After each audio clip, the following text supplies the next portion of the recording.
જળપથની સામુદ્રધુની કહે છે. ને અખાત બનાવે છે.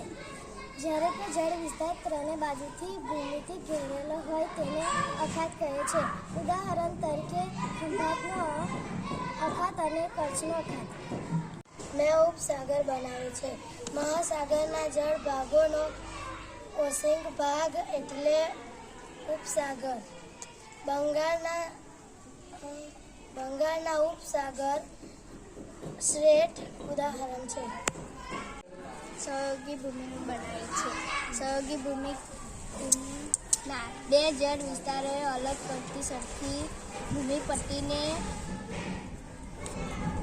સહયોગી ભૂમિ કહે છે. ઉદાહરણ તરીકે પડાવ. મેં ખીણ બનાવ્યું છે. પર્વતોની હળમાળ આવેલા વચ્ચે નીચેવાળોને એક ભાગ. ઉદાહરણ તરીકે કાશ્મીર ખીણ. મેં ટાપુ બનાવેલું છે. જે ભૂમિ પર ચારો તરફથી જળ વિસ્તાર હોય તેને ટાપુ કહેવામાં આવે છે. મેં પર્વત બનાવ્યો છે. સમુદ્રી પાટીથી લગભગ 900 મીટરથી વધુ ઊંચાઈ ધરાવતા તેમજ